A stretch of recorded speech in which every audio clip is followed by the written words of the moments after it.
Hello everybody and welcome back to another video. Today I'd like to discuss some very underrated friendships in Wings of Fire. In a book series with 15 books, there tends to be a lot of relationships and friendships that get overlooked by readers. I'll be going over my top 4 favorite underrated friendships in the series, as well as discussing why I enjoyed the time we got to spend with them. The video contains spoilers for Escaping Peril, Darkstalker Legends, The Winglet Deserter, and The Dangerous Gift, so please keep that in mind. Anyways, without further ado, let's get into the video. My all-time favorite underrated duo in Wings of Fire is Peril and Turtle. You seriously never see this friendship get the attention it deserves, and I enjoyed every moment we got to spend with them.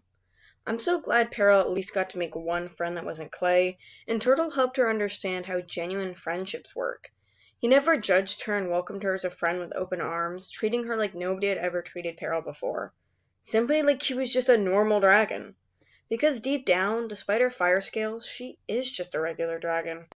Turtle helped her embrace a sense of normalcy and taught her about how to just live life. We need more friendships like this, and Turtle is just such a non-judgmental dragon that it made me super happy to see Peril make this kind of friend. Even she was surprised they didn't seem scared of her, and Peril needs more dragons like that in her life if she wants to change for good. I would do anything to see more moments of Peril and Turtle. Another very underrated friendship in Wings of Fire is Clearsight and Listener. I won't dive into this one too much because I already did an analysis video on why their friendship was a wasted opportunity, but reading about Clearsight and Listener's friendship was such a treat. Their opposite personalities, just like Peril and Turtle, actually mix surprisingly well. Some of my favorite moments at Darkstalker Legends were when the Nightwing Dragnettes went on their own minor adventures. I know some of them were just to get the plot moving, but I'd love to see more stories from their time at the school. Snowfall and Lynx are literally one of the best friendships in the entire series, and it pains me to see how underrated they are. Though a lot of people dislike The Dangerous Gift, I actually really enjoyed it.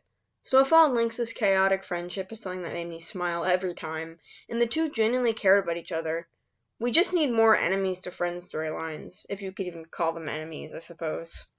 Snowfall and Lynx's moments together were pretty much the highlight of the book for me at times, so seeing more of the lovable Icewing duo would definitely make me happy. Though I don't think we ever will, it's still fun to imagine what kind of trouble they may get into. Six Claws and Dune is not talked about nearly as much as it should be. Dune is my favorite guardian, and reading some exposition on him in the Winglets was incredibly fun. Six Claws and Dune's friendship is definitely one of my favorites, and I love imagining what kind of trouble they got up to along the way. Though we didn't see much of this friendship as I would have liked because the Winglet was centered on Six Claws' past, I still feel like the fandom should recognize this more. Anyway, that's pretty much it for this video. I know this was a short one, but I really want the fandom to appreciate some of these friendships more. What are some of your favorite underrated Wings of Fire duos? Let me know down below. Thank you guys so much for watching, and I'll see you in the next video. Bye!